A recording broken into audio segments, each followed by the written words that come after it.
बिस्मिल्लाहिर्रहमानिर्रहीम। अस्सलाम वालेकुम नादरीन, आप यूट्यूब चैनल देख रहे हैं, मैं इमरान खान हूँ। नादरीन, ये एक बड़ी संजीदा सूरत हाल है और किसी को भी इसका इदराक नहीं हो रहा। यानी जो आपको पाकिस्तान का मीडिया बता रहा है वो सही पिक्चर नहीं है। मैंने, क्योंकि आपको याद है 2022 में हमने फ्लड्स के अंदर काम किया था, तो बहुत सारे इलाकों में अपनी टीमें बनाई थी। हमने उनसे रब्ता किया और जो चीज़ें अब पता चली हैं वो इंतहाई खौफनाक हैं।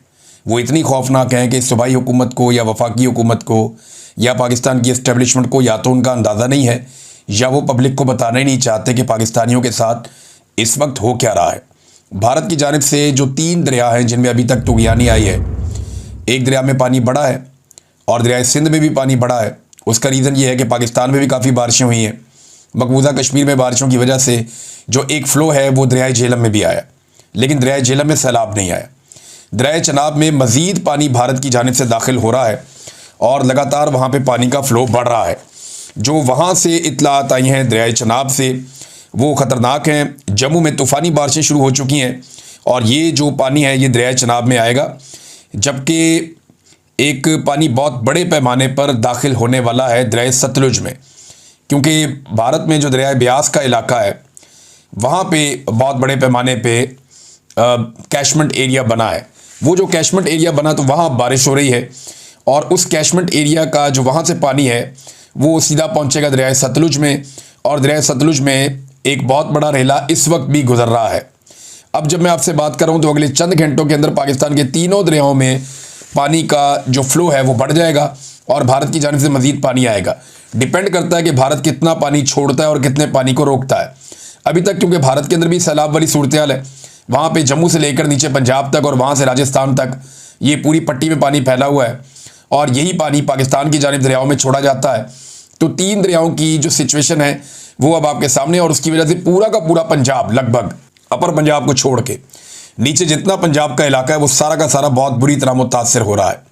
इससे पहले मैं आपको ये बताऊं कि जो अपर पंजाब के शहर हैं वो बुरी तरह पहले ही सैलाब में मुतासर हो गए थे। जो पाकिस्तान में बारिशें हुई थी और अभी दोबारा बारिशों की पेशन गोई भी है, और जो इंडिया में और जम्मू कश्मीर में बारिशें हो रही हैं उनका पानी पाकिस्तान में बहुत तेज़ी से दाखिल हो रहा है। पाकिस्तान में बहुत बड़े पैमाने पर नुकसान हुआ है इंफ्रास्ट्रक्चर का, जो आपको मीडिया ने नहीं बताया। मीडिया सिचुएशन बता नहीं रहा और सोशल मीडिया सिचुएशन को बता रहा है। एक बात मैं आपको बताऊं कि पाकिस्तान के सोशल मीडिया या डिजिटल मीडिया का सबको शुक्रिया अदा करना चाहिए। डिजिटल मीडिया की वजह से बेशुमार जानें बची हैं, क्योंकि सूबाई हुकूमत बिल्कुल तैयार नहीं थी पंजाब की। इन्होंने लोगों को बिल्कुल आगाह नहीं किया, लोगों को बताया ही नहीं कि किसी किस्म का सैलाब आ रहा है या कोई हिफाजती इक़दाम किए जाएँ या लोगों को उनके इलाकों से और मवेशियों को निकाला जाए। इन्होंने ऐसा कुछ नहीं किया और उसकी वजह से लोग बेखबर रहे। लेकिन सोशल मीडिया ने फौरी तौर पे इंफॉर्मेशन को फैलाया, हर तरफ से इंफॉर्मेशन आई। जो इंफॉर्मेशन इंडिया से मिलती थी सोशल मीडिया उसको सोशल मीडिया पे डालता था, और क्योंकि पाकिस्तानी अब बहुत बड़े पैमाने पर फेसबुक को इस्तेमाल करते हैं, ट्विटर को, यूट्यूब को देखते हैं, तो इन साइट्स के ऊपर उनको आइडिया हो गया कि क्या होने जा रहा है। और फिर क्योंकि सब अब मोबाइल फ़ोन, टेलीफोन का दौर है तो इन्फॉर्मेशन बहुत तेज़ी से फैलती है, तो लोग महफूज मकामों की तरफ मुंतकिल हुए हैं, महफूज मकामात की तरफ। अगर ये मामला आज से 10-15 साल पहले हुआ होता तो बहुत बड़ा डिज़ास्टर हो जाता। जो अब तक तबाही हुई है, जो हम देख रहे हैं, बेशुमार पुल गिर गए हैं, बहुत सारी सड़कें बह गई हैं, इंफ्रास्ट्रक्चर को बहुत बड़े पैमाने पर नुकसान पहुंचा है ये पूरे सूबा पंजाब के अंदर।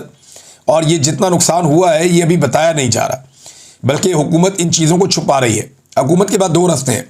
पहली, वो कोशिश करेंगे इन चीज़ों को छुपाएं और नुकसान को कम से कम बताएं, और दूसरा रास्ता उनके पास ये होगा कि वो इसको बाद में इंडिया के खाते में डाल दें कि भारत ने आबी जारहियत की है। नाज़रीन, सैकड़ों जो देहात हैं उनके इलाकों में बेशुमार जो खड़ी फसलें हैं वो तबाह हो गई हैं और मुकम्मल तौर पर तबाह हुई हैं। जो फसलें ज़्यादा तबाह हुई हैं वो पूरी जो एक बेल्ट है जिसमें कपास की फसल मौजूद होती है सतलुज के साथ साथ और दरिया रावी के साथ आगे इलाकों में, तो कपास की फसल तकरीबन सारी तबाह हो गई है। चावल बहुत बड़े पैमाने पर उगता है इन्हीं इलाकों में जहाँ पे ये सैलाब आया है, तो चावल की फसल का बहुत बड़ा नुकसान हुआ, जबकि गन्ने की फसल का भी बहुत नुकसान हुआ है। गन्ना देखें, ये वो फसलें जो पानी ज़्यादा पीती हैं। तिलों की जो पैदावार थी वो भी बहुत बुरी तरह मुतासिर हुई है, और पूरे इस रीजन के अंदर जो सब्जियों की सप्लाई लाइन है वो बहुत बुरी तरह इफ़ेक्ट हो गई है। उसकी वजह यह है कि जो सब्जियां हैं वो शहरों के आसपास जो देही इलाके हैं वहाँ पे सब्जियां उगा के मार्केटों में पहुँचाई जाती हैं, ताज़ा सब्ज़ी। और अब सब्जियों की सूरत हाल ये है कि फ्लड का पानी आने की वजह से वो तबाह हो गई हैं और सब्जियों की कीमत भी मार्केट के अंदर एकदम बढ़ गई है। लोगों के मवेशी बहुत बड़े पैमाने पर मारे गए हैं। यानी अगर गांव में किसी की एक गाय या एक भैंस मर जाए ना, तो लोग उनके घर में अफसोस करने के लिए जाते हैं, और अगर कोई बच्चा पैदा हो जाए या कट्टी पैदा हो ख़ास तौर पे, तो लोग मुबारकबाद देने के लिए भी जाते हैं। लेकिन यहाँ भेड़ बकरियों को तो आप छोड़ दें, जो गायें हैं, जो भैंसें हैं, वो बड़े पैमाने पे हलाक हो रही हैं। और अभी तो आगे बीमारियां फैलने का अंदेशा है, वबा फैलने का अंदेशा है, क्योंकि पानी जहाँ पे खड़ा हो जाए वहाँ सूरत हाल क्या होती है कोई सोच भी नहीं सकता। तो ये एक बहुत बड़ा डिज़ास्टर है, ये एक बहुत बड़ा सानिया है जो इस वक्त पाकिस्तान में जाली हुकूमत बिठाई गई है। ये तो छोटे मोटे साने से या मामूली डिज़ास्टर से निपटने की सलाहियत भी नहीं रखती। ये तो हर चीज़ को सिर्फ कैमरे की आंख से देखते हैं कि थोड़ा बहुत मीडिया के अंदर अपनी इश्तिहारबाजी कर देते हैं, थोड़ा सा टिकटॉक कर लेते हैं। तो इस किस्म की चीज़ें करने के बाद इन्हें लगता है कि ये इस डिज़ास्टर से निकल गए।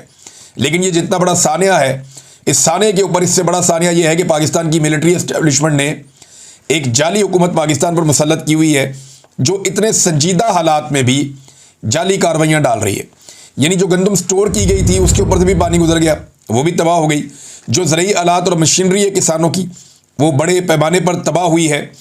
तो अब मरीम नवाज़ साहिबा पहुंची। देखें ना, इस मौके पर भी अगर कोई सियासत करे और इस मौके पर भी अगर कोई टिकटॉक्स बनाए या कोई इस तरह की कार्रवाइयाँ डाले, तो उसको आप क्या कहेंगे? क्या वो इंसानियत भी है उसके अंदर? ये वज़ीराबाद पहुंची मरीम नवाज़ साहिबा और नून लीग के कारकुनों से मिली। अब ये मीडिया ने साबित कर दिया, यानी जो पाकिस्तान का रवायती मीडिया वो साबित करना चाह रहा था नहीं, मरीम नवाज़ बड़ी कुर्बानी दे रही है, पहुंच गई सलाम मुतासरीन के पास वज़ीराबाद। बाद में जनाब पता चला कि जहाँ पे कैंप बनाया गया था स्कूल में, मरीम नवाज़ के निकलने के बाद लोगों को भी निकाल दिया गया, कैंप को ताला लगा दिया गया, सारी चीज़ें बंद कर दी गई और फैसिलिटीज़ ख़त्म कर दी गई। ये सिर्फ मरीम नवाज़ को दिखाने के लिए या उसकी वीडियोज़ बनाने के लिए एक जगह पर यह कैंप जाली बनाया गया था। और ये जो मुकाम है जहाँ पर यह कैंप बनाया गया था, ये सैलाबज़दा इलाके से मेरी बात हो रही थी जो मकामी सहाफ़ी हैं उनसे। उन्होंने कहा जी ये कई किलोमीटर दूर है, जहाँ पे सैलाब आया है ये एरिया उससे कई किलोमीटर दूर है, और जिन लोगों को यहाँ पे बिठाया गया है उनमें ज़्यादातर लोग वो हैं जो नून लीग के वर्कर्स हैं, या वो लोग हैं जो सैलाब से मुतासिर नहीं हुए, ज़्यादा लोग वो हैं। और उन्हें बिठा के वहाँ पे मरीम नवाज़ साहिबा का एक ड्रामा करवा के, एक टिकटॉक्स बनवा के उन्हें वहाँ से वापस रवाना कर दिया गया, और ये दिखावे के लिए एक कार्रवाई कर दी गई। लोग लगातार बता रहे हैं कि हमारा बहुत बड़ा नुकसान हुआ। किसान रहनुमाओं के जो बयानात हैं वो बड़े खौफनाक हैं। एक किसान रहनुमा है, उन्होंने एक स्टेटमेंट दिया है, ये स्टेटमेंट मैं आपके सामने रखूंगा अभी। वो ये कह रहे हैं कि ये खालिद बाट साहब है, ये किसान रहनुमा है। इनका ये कहना है कि 25 लाख एकड़ खड़ी फसलें तबाह हो चुकी हैं। सबसे बड़ा मसला ये पैदा हो चुका है, और ये जो फसलें मैंने आपको नाम लिए उन सबके इन्होंने नाम लेकर कहा कि ये तबाह हो गई।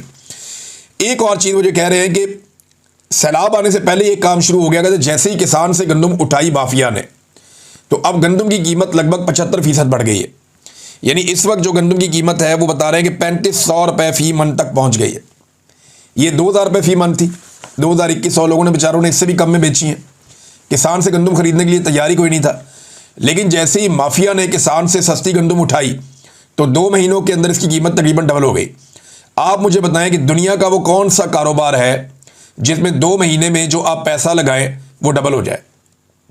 बताएं मुझे, है कोई ऐसा कारोबार पूरी दुनिया में कि जो आप पैसा लगाएं वो 2 महीने में डबल हो जाए? 2 महीने पहले जब ये गंदम किसान के पास थी तो आधी कीमत पे थी। 2 महीने के बाद आज जब ये गंदम माफिया के पास है, मिडिल मैन के पास है, ताजरों के पास है, इन सरमायादारों के पास है, तो उसकी कीमत डबल हो गई। ये खेल मरीम नवाज़ ने किसानों के साथ खेला है, और जाली सरकार के जाली दौरे हो रहे हैं। एक जो है वो वजीर है, वो ये कहता है कि जी मेरी सोसाइटी नहीं डूबी। और भाई पूरा पाकिस्तान डूब गया, उसको अपनी सोसाइटी की पड़ी हुई है, ये मेरी सोसाइटी नहीं डूबी। और लोग वहाँ खड़े होकर बता रहे हो, बुजुर्ग है, मैं उनको सुन रहा था, वो रो रहे थे कि मैंने पूरी ज़िंदगी की जमा पूंजी यहाँ पे लगाई। ख़वातीन रोती रही हैं कि हमने अपनी ज़िंदगी की जमा पूंजी जेवर बेच के घर बनाए और हमारे घर डूब गए वहाँ पे। अब तक इतना ही, अपना ख्याल रखिएगा, अपने इस चैनल का भी। अल्लाह हाफ़िज़।